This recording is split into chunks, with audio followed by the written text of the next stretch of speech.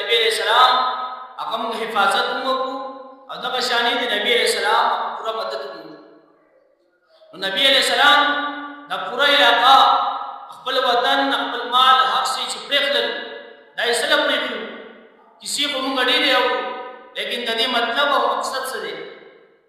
نبی علیہ السلام د دومره غټ هجرت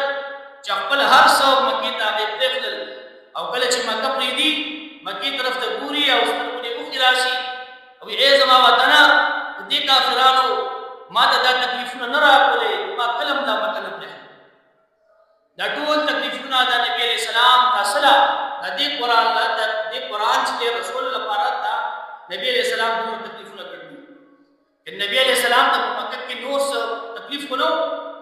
خلق ورته ویلو چې ته بادشاہي غواړي موږ تعالی ټول بادشاہي راکړو کته چرته یو څه سره نکاح غواړي نو د مکی ټول نه خسته چې نه موږ تعالی راکړو کته چرته مال غواړي تعالی موږ د مکی څومره مال غواړي تعالی موږ راکړو لیکن نبی علیہ السلام هغه ارس پرېخل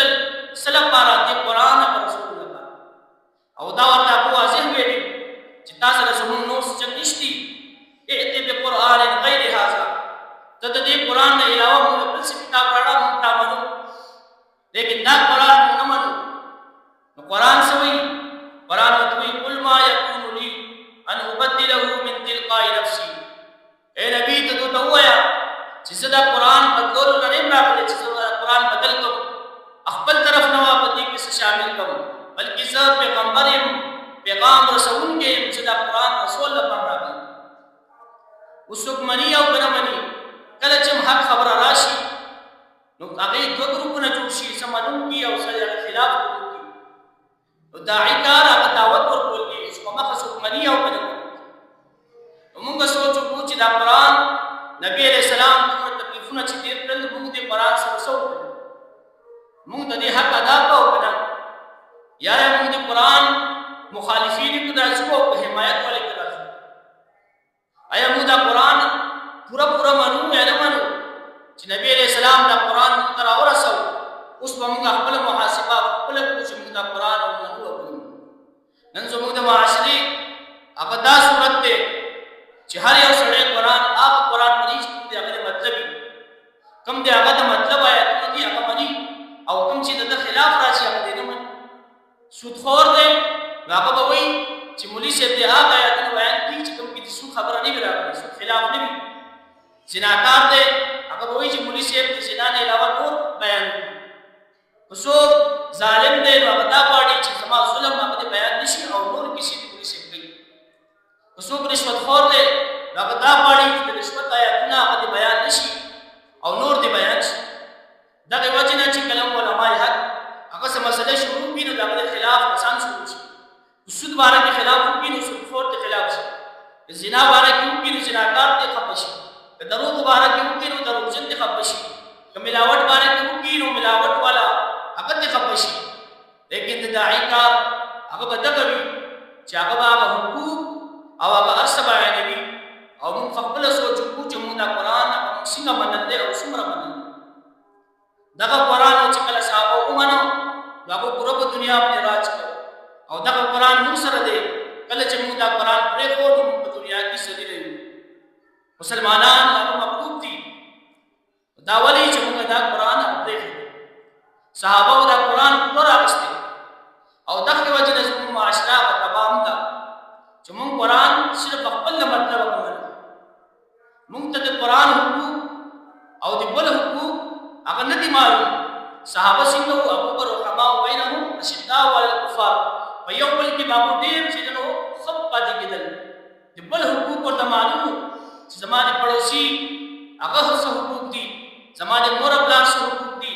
زما د ګاونډیانو د وړو مشرانو څه حقوق دي، نو هغه به د هغو ادا کولو کوشش کوو. او زمونږ ته هغه معامله الټه ده. مونږ ته خپل حقوق معلوم دي چې زما دا حق دی. که یو پلار دی نو هغه دا غواړي چې زما زوی دی زما تابع شي، زما دا حق دی، زما دا حق دی، دا حق دی، ټول یاد دي. لیکن دا ورته نه دي یاد چې زما د زوی په ما باندې څه حق دی چې زه هغه پوره کړم که نه. هر یو پلار دا خبره کوي زما زوی هغه نافرمانه دی، زما نه مني او زما دا حقوق دي، دا حق دی، دا حق دی. لیکن دې پلار ته دا پته نشته چې ما په تربیت کې چې ما باندې کوم د زوی حقوق ما هغه ادا کړ دی او که نه. ما خو صرف د پیسو د دنیا هغه لیڼ او برابر کړ دی، لیکن ما د اسلامي تعلیم څومره ورکړ دی، ما د تربیت څومره کړ دی. ښځه ده نو هغه خاوند باره کې چې خاوند چې دی هغه ماله دا حق راکړي، دا حق راکړي، لیکن دا پته ورته نشته چې زه به څه حق ورکړم. خاوند ته خپل حقوق یاد دي چې زه به ښځې نه دا حق اخلم، دا به اخلم، لیکن دا ورته نه دي یاد چې زه به د ښځې نه کوم حق ورکړم. ګاونډي دی هغه ته دا خبره یاده ده چې زما د ګاونډي به ماله دا کوي، دا کوي، دا کوي، لیکن خپل ورته نه دي یاد چې زه به څه کوم. چې کله موږ خپل حقوق هغه یاد کړل، د نورو هغه هېر کړل، نو زموږ معاشره دغه طرف ته ورسېده چې پلار د زوی نه خفه دی او زوی د پلار نه خفه دی، خاوند د ښځې نه خفه دی او ښځه د خاوند نه خفه ده، رور د رور نه او خور چې دی هغه د رور نه. ولې موږ له چې کوم حقوق یادول پکار وو هغه دا و چې زه به بل له څه ورکړم، ما باندې څه حق دی چې څه وکړم، او موږ د هغې الټا چې دی به ما له څه راکوي او د دا به پرېږدوه. زموږ هغه معاشره د دې طرف ته راورسېده چې هر طرف ته چې دی نفرتونه دي، جنګونه دي او دغه شان